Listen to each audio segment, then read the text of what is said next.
Okay, so we're in the office where a lot of LIMF magic happens, and LIMF Curator, Yaw Owusu, this is your place. So the deals and the conversations that these walls have heard, Yaw. Oh God, they've heard a lot of anger. They've had a couple of cups thrown. They've had a couple of things, but mostly they see smiles and happiness. And they listen to very good music as well. Yeah. This is the place where I do blast music. Yeah. The council's not the place that I blast music. It's the place to blast music. Today is a big day because today is launch day basically for the lineup for 2016. You've got Sigma headlining on the Saturday. That is just going to be incredible when you think of what they do and what they bring to stage. Yeah, totally. Like obviously one of the biggest contemporary kind of dance house music acts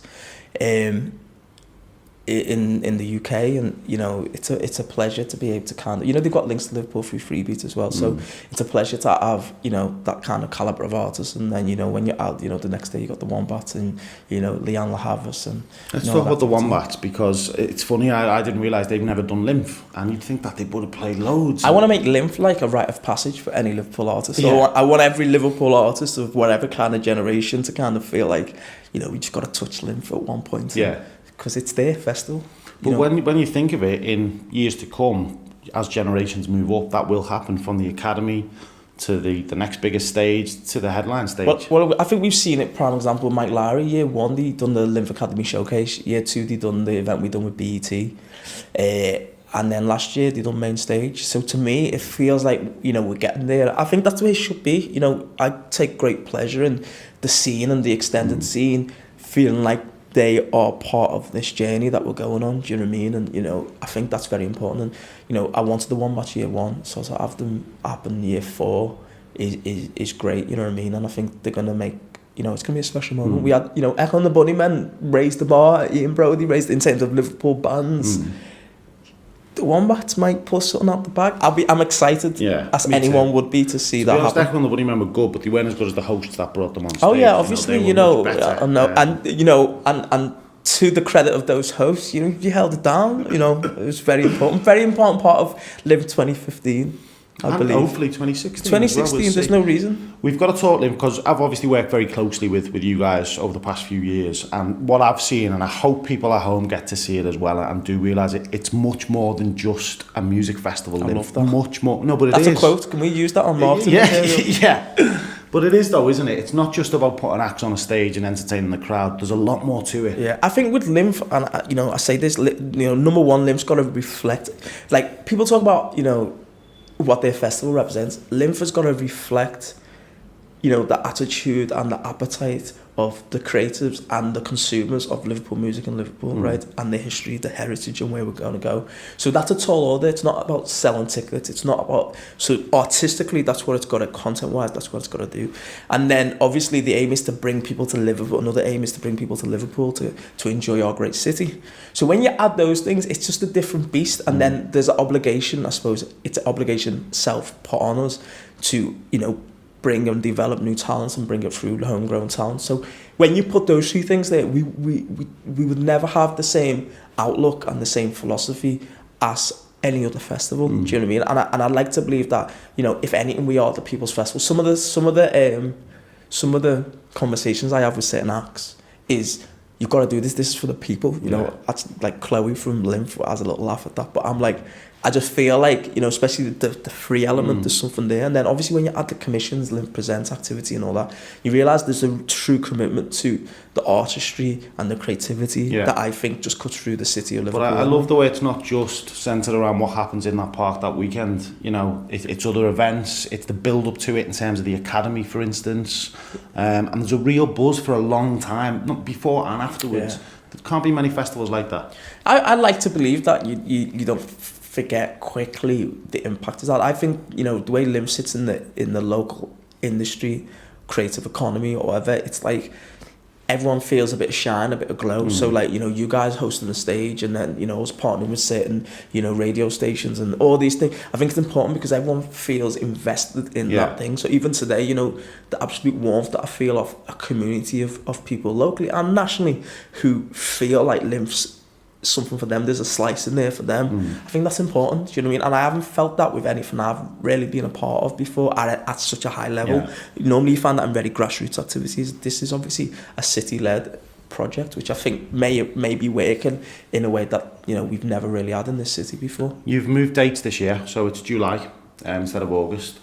Got to touch on it. There was a tiny weeny little bit of negativity last year in terms of the drinking and should that be cut.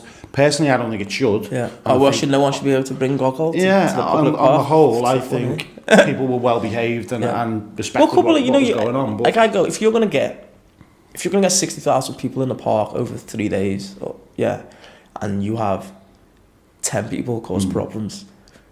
It's good odds, you know. It is. Do you know what I mean? That's like, and if you compare it to some other festivals that were happening around that same time, say no more, you know. Yeah, and that's what we've got to look. So I think, you know, it's a learning curve. I always say, like, if we were talking about a child who was 4 years old, the child would still be making mistakes, still throwing strops, still learning life, world. LIMF is a different beast because it's, you know, it's a public body entity funded by public money.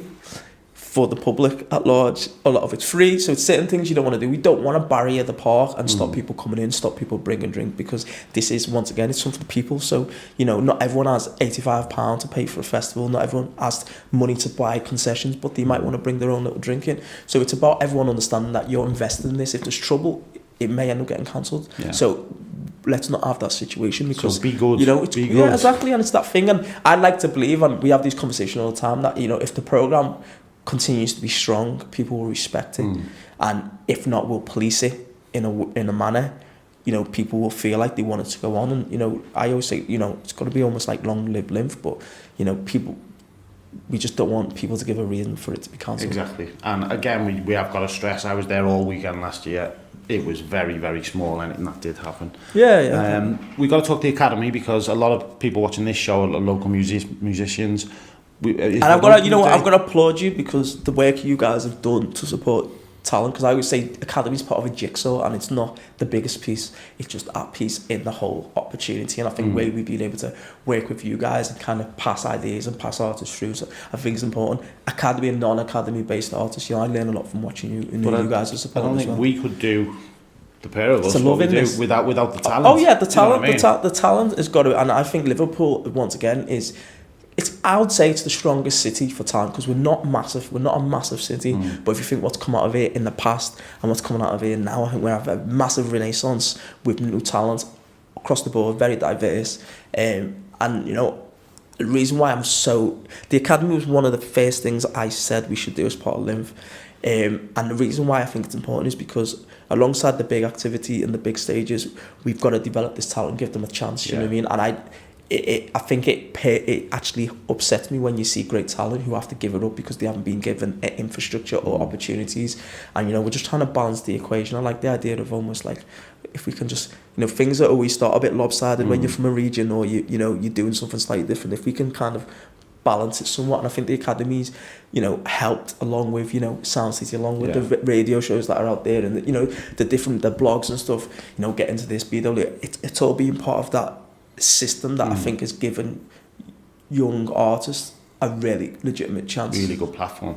When is it open? End of Feb? Yeah, we're looking to relaunch end of Feb, which will be a bit earlier than the last couple of years, just because we want to be able to really get the new crop ready to you know, to perform at Summer Jam, and also get the most ready for that year they have with us. And, you know, the guys that we've been working with the last couple of years, we've had that extra bit of support from us, you know, the Michael series, the, you know, Jalen Gondas, the Meeks, the Zamvolos and all them, they're all doing really well, do you know what I mean? And, you know, there's nothing makes us proud. That obviously we won that award, same with the best festival in the country for emerging talent, which was basically based on the Academy, but it's just, honestly, it makes it all worth it. It does make it all worth it. Final question, one act that you've announced today, the full lineup is on the screen right now. Choose one that you are most excited about.